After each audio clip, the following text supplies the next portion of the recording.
तुम यहाँ से एक बंदे को भी नहीं ले जा सकते।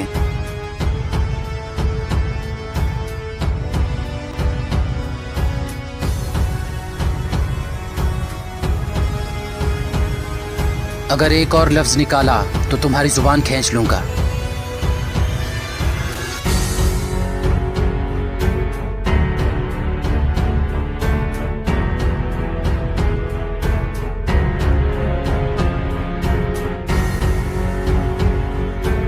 मेरा दिल आग से भड़क रहा है हाजी।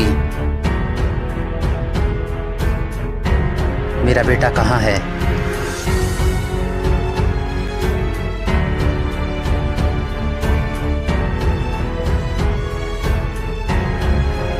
इस एपिसोड के आगाज़ में आप देखेंगे ताबार अपनी बीवी के साथ रवानगी की तैयारी कर रहा होता है।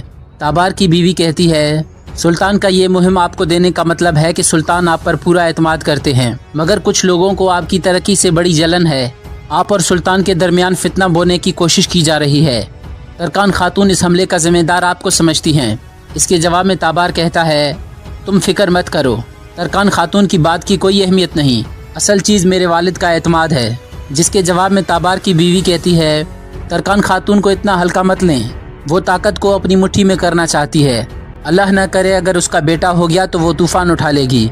जिसके जवाब में ताबार कहता है, अगर वो कुछ ऐसा करेगी तो बदला भी वैसा ही पाएगी।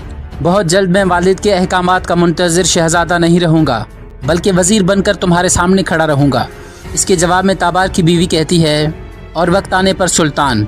जिसके जवाब में ताबार कहता है, अल्लाह सुल्तान की उम्र में इजाफा फरमाए, लेकिन अगर वक्त ने पलटा खाया तो जो कर सकता हूँ करूँगा। इसके बाद एक कबूतर जंगल में लगे एक पिंजरे में आकर बैठ जाता है। इसी दौरान एलचन खातून के कबीले का एक गद्दार उसके पाँव से ख़त निकाल कर पढ़ने लगता है और ख़त को पढ़कर कहता है, आओ शहजादे ताबार आओ, तुम्हारी जान लेकर मैं बातनी मकसद की बहुत बड़ी खिदमत करूँगा। यहाँ सांजार अपने साथियों के साथ सल्जो की महल में पहुँच जाता है। सांजार घोड़े से उतरने के बाद बड़ी हसरत से महल को देखने लगता है, जिसमें उसका सुल्तान बाप और शहजादा भाई रहते हैं। अंदर सुल्तान ताबार से कहते हैं, आपके साथ खास मुहाफिज भी जाएंगे। उनका कमांडर मेरा काबिल भरोसा शख्स है। आपका काम मुश्किल है, लेकिन आप उन पर गलबा पाने की ताकत रखते हैं। दूर खड़ा सांजार अपने बाप और भाई को बातें करते हुए देख रहा होता है। फिर सुल्तान ताबार को दुआएं देकर वहाँ से रुखसत कर देते हैं, और जैसे ही सुल्तान सांजार की तरफ देखते हैं तो सांजार उन्हें अदब से सलाम करता है।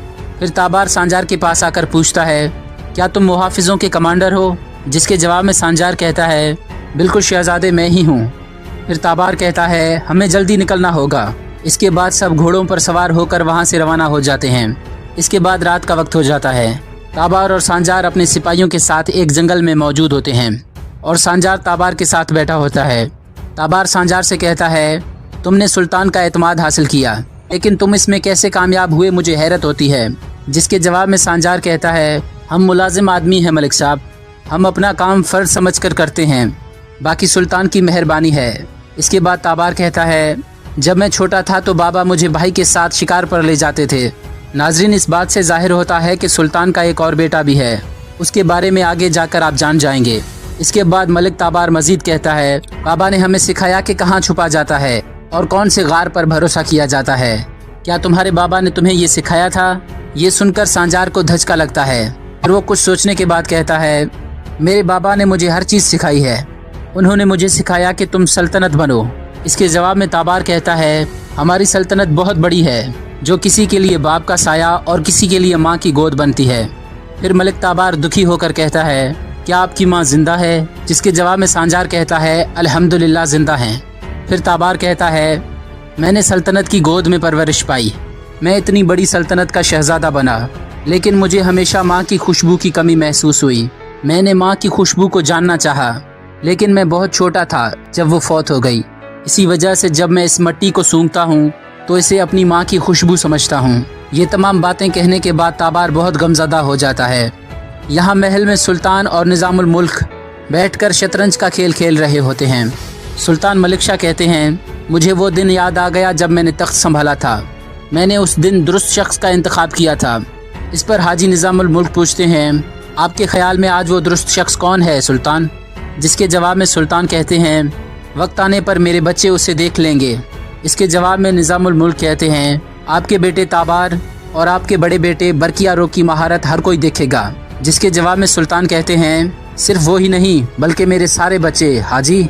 नाजरीन, इस बात से जाहिर होता है कि सुल्तान को अपना बेटा सांजार मुकम्मल तौर पर याद है। यहाँ तुरना अपने हाथों में फूल उठाए उस लम्हे को याद कर रही होती है जब सांजार उसे अशरफियों की थैली दे रहा था। ये ख्याल आते ही वो मुस्कुराने लगती है। यहाँ सुल्तान अपने कमरे में सो रहे होते हैं। इसी दौरान सुल्तान को ख्वाब में एक बच्चे की रोने की आवाज़ आ रही होती है। ये आवाज़ सुनकर सुल्तान जाग जाते हैं और उठकर कमरे का दरवाज़ा खोलते हैं। दरवाज़ा खोलते ही सुल्तान को वो झोंपड़ी नज़र आती है जिसमें सांजार की पैदाइश हुई थी, जबकि बाहर बहुत बड़ा तूफ़ान और हवा चल रही होती है। इसके बाद सुल्तान चलते चलते उस कब्र के करीब आ जाते हैं जिसके बारे में हकीम ने उन्हें बताया था कि ये उनकी बीवी बाशलो खातून की कब्र है। जब सुल्तान उस कब्र के पास जाते हैं तो वो कब्र बिल्कुल खाली होती है। इसी दौरान सुल्तान को फिर से झोंपड़ी से बच्चे की ज़ोर ज़ोर से रोने की आवाज़ आ रही होती है। फिर सुल्तान एकदम से उस झोंपड़ी की तरफ जाते हैं। जब सुल्तान दरवाज़ा खोलते हैं तो देखते हैं कि वहाँ पर मौजूद एक झूले को आग लगी होती है। नाज़रीन, ये सांजार का झूला होता है। ये देखते ही सुल्तान ज़ोर आवाज़ से मेरे बच्चे कहकर नींद से जाग जाते हैं और सुल्तान पूरी तरह से पसीने में डूबे होते हैं। फिर सुल्तान बिस्तर से उठकर कमरे से रवाना हो जाते हैं। यहाँ ताबार और सांजार अपने सिपाहियों के साथ एल्चन खातून के कबीले में पहुँच जाते हैं। उन्हें देखकर कबीले के गद्दार और बाकी सिपाही जमा हो जाते हैं। शहजादा ताबार बुलंद आवाज़ से कहता है, मैं सुल्तान मलिक शाह का बेटा ताबार हूँ। हम सुल्तान मलिक शाह का हुक्म लेकर आए हैं। हम कलच अरसलान की बहन को लेने आए हैं। इस पर गद्दार सिपाही जवाब देता है कि क्या उनके बाबा का कत्ल और उनके भाई को कैदी बनाना काफ़ी नहीं था? हम तुम्हें यहाँ से एक बंदा भी नहीं देंगे। ये सुनकर सांजार कहता है, इस मामले को मत उलझाओ, क्या तुम इसकी कीमत नहीं जानते? ये सुनकर कबीले के तमाम सिपाही अपनी तलवारें निकाल लेते हैं। फिर दोनों अतराफ के सिपाही एक दूसरे की जानिब बढ़ने लगते हैं। इसी दौरान एक तीर आकर उनके दरमियान गिर जाता है। फिर वो जब पीछे मुड़कर देखते हैं तो वहाँ पर एल्चन खातून अपने घोड़े पर सवार होती है। फिर वो अपने सिपाहियों के करीब आकर मलिक ताबार से कहती है, आप लोग अपने आप को क्या समझते हो? इसके जवाब में असलान ताश कहता है, दूर हो जाए मोहतरमा, हम यहाँ कलच अरसलान की बहन को लेने आए हैं। ये सुनकर एल्चन खातून गुस्से से कहती है, अपनी हद में रहो, मैं ही कलच अरसलान की बहन हूँ। सुल्तान मलिक शाह मुझे क्यों बुला रहा है? इसके जवाब में ताबार कहता है, एल्चन खातून, अस्फहान में कुछ लोगों ने हमारे सुल्तान की जान लेने की कोशिश की और उनसे हमें सुलेमान शाह के सिपाहियों के आसार मिले हैं। हमारे सुल्तान इस मामले में आपसे तहकीक करना चाहते हैं। मलिक ताबार की ये बात सुनकर एल्चन खातून कहती है, ये कैसा बहतान है? हम सुल्तान की खातिर मैदानों में निकल पड़ते हैं और शेरों की तरह लड़ते हैं। क्या ये बात सुल्तान मलिक शाह नहीं जानते? क्या वो इस तरह हमसे जंग लड़ने की साजिश तैयार कर रहे हैं? इसके जवाब में ताबार कहता है, एल्चन खातून, आप ये बात जान लें, अगर आप नहीं चलेंगी तो जंग छिड़ जाएगी।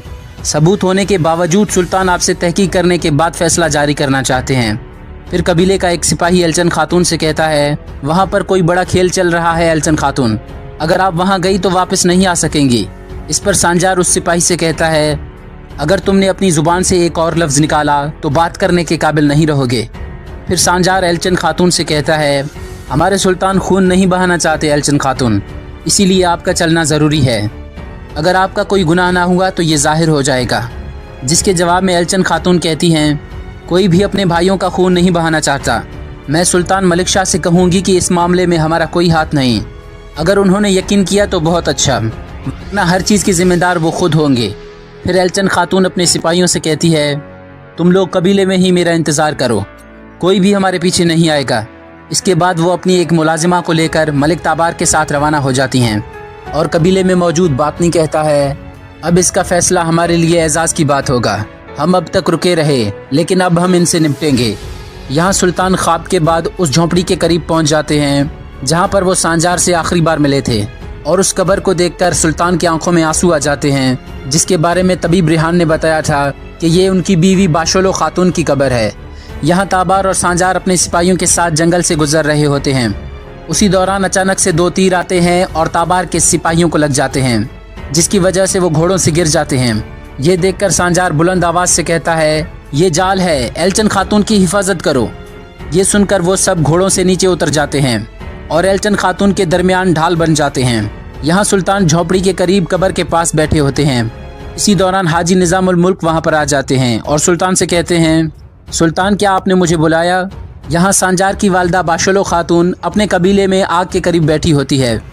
अचानक उनका हाथ आग में लगकर जल जाता है और फिर वो कहती हैं, या अल्लाह मेरे बेटे को आप ही इस आग से बचाएं। दूसरी तरफ बातनी सांजार और ताबार के सिपाहियों पर मुसलसल तीर बरसा रहे होते हैं और तीर इस कदर तेज़ी से आ रहे होते हैं कि उनकी ढालों को क्रॉस कर जाते हैं। इसी दौरान एक तीर मलिक ताबार की तरफ आने लगता है, जिसे सांजार अपनी ढाल से रोककर मलिक ताबार को बचा लेते हैं। ये देखकर ताबार सांजार की तरफ देखने लग जाता है। तीरों की बारिश करने के बाद बातनी मलिक ताबार और उसके सिपाहियों के करीब आतिशी मैदा फेंकने लगते हैं। इसके बाद एक बातनी उस मादा में जलता हुआ तीर फेंकता है, जिससे चारों तरफ आग भड़क उठती है। आग के भड़कते ही वो फिर से तीरों की बारिश कर देते हैं और इस बार के हमले में बहुत से सल्जोकी सिपाही शहीद हो जाते हैं। खुद को आग और तीरों के घेरे में देखकर मलिक ताबार कहता है, या हम इनकी जानिब बढ़ेंगे या इसी आग में जल जाएंगे। यहाँ सुल्तान निज़ामुल मुल्क से कहते हैं, हाजी मेरा बेटा कहाँ है? ये सुनकर हाजी निज़ामुल मुल्क की आंखें खुली की खुली रह जाती हैं। नाज़रीन मोहतरम, यहाँ पर यह एपिसोड ख़त्म हो जाती है। अगर आपको हमारी वीडियो अच्छी लगी तो हमारे चैनल को सब्सक्राइब कर लें